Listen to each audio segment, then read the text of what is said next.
the world is sort of a world war in pieces. And what is happening in the Middle East? What is happening? What are the interests between this unstoppable flow of blood being poured all over the place? So what is this ISIS that is absolutely terrorizing us with images that truly arouse in us antique and very deep fears with different weapons cutting people's heads. And that is why we invited the Amnesty International, but also the UN Agency for Refugees. And then we have this wave of refugees, millions and millions of refugees. In fact, we are going to ask the representative of the UNHCR what are the numbers of all the refugees. In history, it was unheard to have 10, 12 million refugees. This issue about refugees is absolutely unprecedented, and this is not going to be resolved with the defeat of the Islamic State or IS. And so not only we want to we want to draw everyone's attention, but also we want to draw the attention of the European Union, of the Rome government, of the local authorities, so that they will be ready to welcome in the refugees and to bring supports and help. And we shouldn't be bewildered when we discovered on some ships going to Lampedusa, there are some Iraqi families, Syrian families, unaccompanied minors that are fleeing the death in order to try and have a safe life elsewhere. And thank you all. And now I would like to leave the floor to Mr. Andrea Barducci, who's our host today, as he's the president of the provincial administration of Florence. Thank you very much to Stefano, and the provincial administration of Florence is very happy to host your meeting. And this is a great chance this is a very important chance for us, as it was emphasized several times, because it's important to get together and think about very topical issues, very dramatic issues affecting the world. In fact, the speakers that will honor us with their speeches today is such that will definitely help us to understand better the reasons of such a tragedy that is taking place really at the doorsteps of our homes. And we need to go beyond the journalist reports, and of course I'm saying it in a positive manner. We need to go beyond the news that we hear every day, the news that are recounting in such precise manners what is going on elsewhere. But we need to think a bit more deeply, a bit more profoundly about all these issues, because of course we need to promote diplomatic efforts so that through diplomacy we can face old ancient problems that require, though, very modern and current or up-to-date responses. So it's important even to involve politicians and governments and institutions so that each one of them will play their role in a more concrete manner, in a more assertive manner. And at the same time, you need to be able to welcome all those people that are fleeing persecution, death, hunger, famine. We need to reinstate a principle of civilization, and that Italy and Europe at large is not capable of respecting. We are not prepared for this situation yet. So we need to deploy new policies, new ideas, but probably even a stronger action so that this tragedy, this world war in pieces, will be stopped. and so that we can offer millions of people a different life perspective from what they experience daily. So I think it's important to be with you today, having this kind of debate, this kind of discussion. I believe that each one of us is aware that we are actually flowing upstream or against the stream. You need to be aware of that, because the main wind is blowing towards other thoughts and other discussions and debates.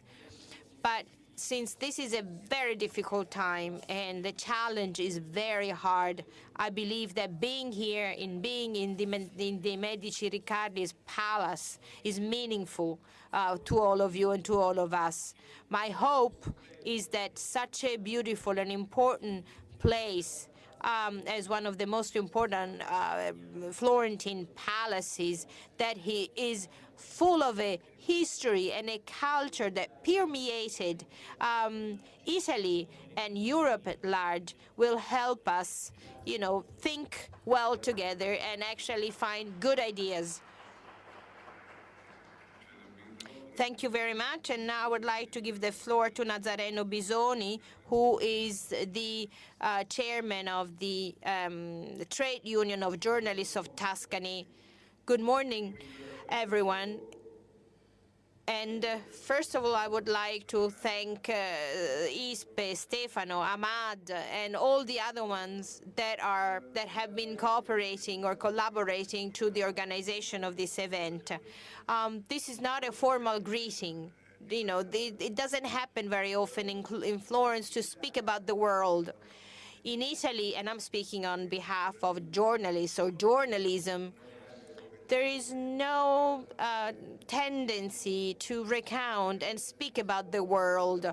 We are very busy filling up the pages of our newspapers, but also the news air and the radio airtime with personal and local news. Our foreign guests need to understand that during 78 of the Republican government in Italy, we had dozens and something like 63 governments, and so you need to understand that we need to be quite self-ironic when it comes to speak about this issue.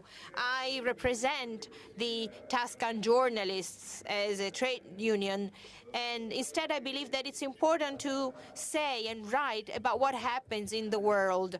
The net, the web shows us images and stories and events taking place all over the world, and this is very important, but it's not enough. We would need something else. We would need that this world and what is happening on the other side of the world is narrated, is written about, is told about, because it's the only way to try and change it. It's a terrible world. If the map of conflicts, if you just get beyond and outside the Middle East that was depicted extremely well by Stefano, is dramatic. It's not just the Middle East that is in a dramatic situation. Of course we speak about the Middle East nowadays. How can we not speak about the Middle East when we see this tortioner with the head of their beheaded victims in their hands? So of course we speak about that. But then, and they will speak about it this morning. And it's truly a pity, because if this is true, this world we won't be able to change it. We won't be able to follow a sort of an itinerary, a path of change. Change is possible, even without weapons.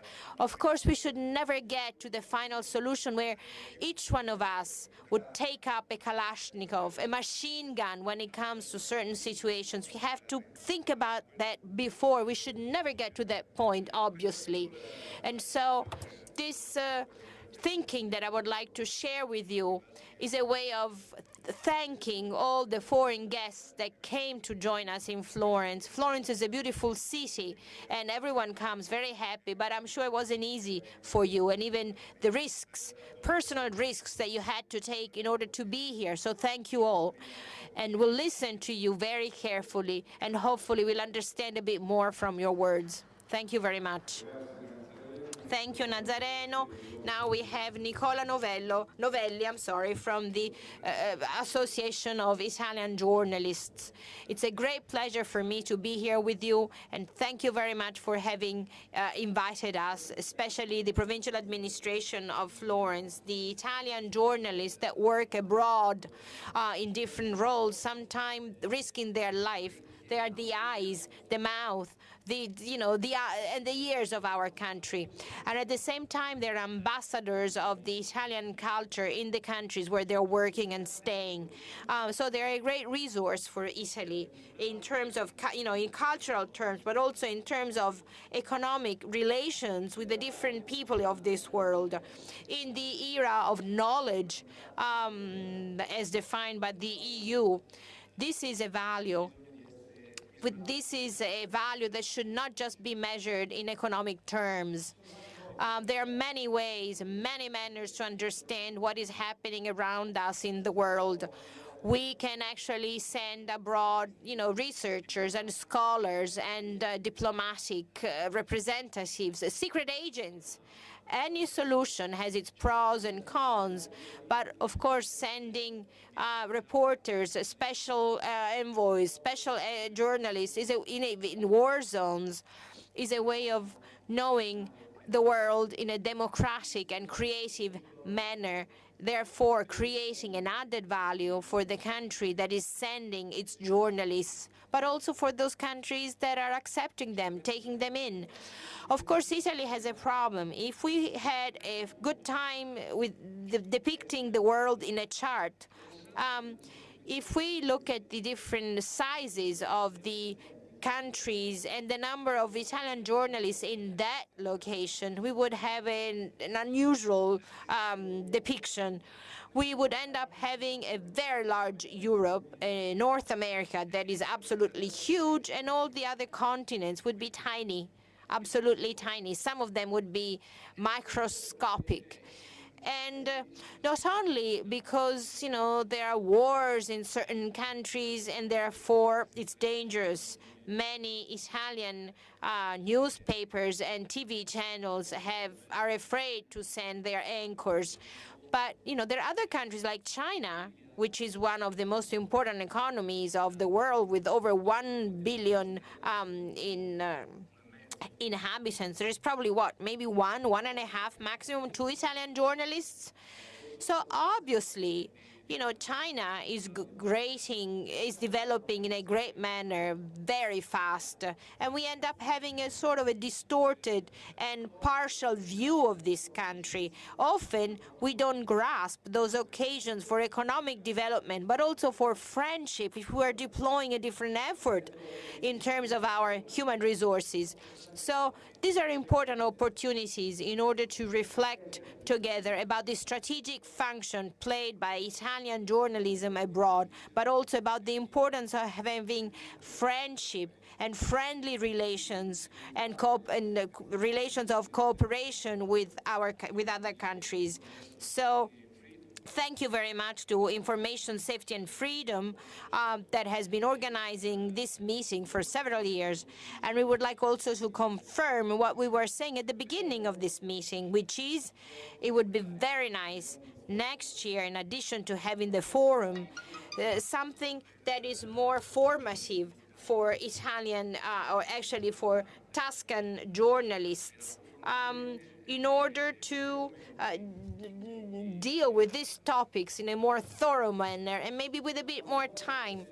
So I am very sorry. At one point of the day, I have to go because I have a training course in the Isola d'Elba the Elba Island, that I absolutely have to go to, and as part of my continuous education. And I know that in the afternoon there is going to be a meeting with many journalists, and I wish I could be there. So my congratulations to the organizers. So if the war is waging in the Middle East and in the rest of the world, it means that behind the conflicts between the Daesh Syrians and Turkish and Iranians, etc., there are the interests of larger nations, of more important nations, and among them, I would say that Iran is probably in the background of what is happening. So what is Iran doing? What are Iran's goals? Is it possible to have an agreement between the U.S. and the Ayatollah regime? This is the panel. This is a topic that the panel starting now will be dealing with.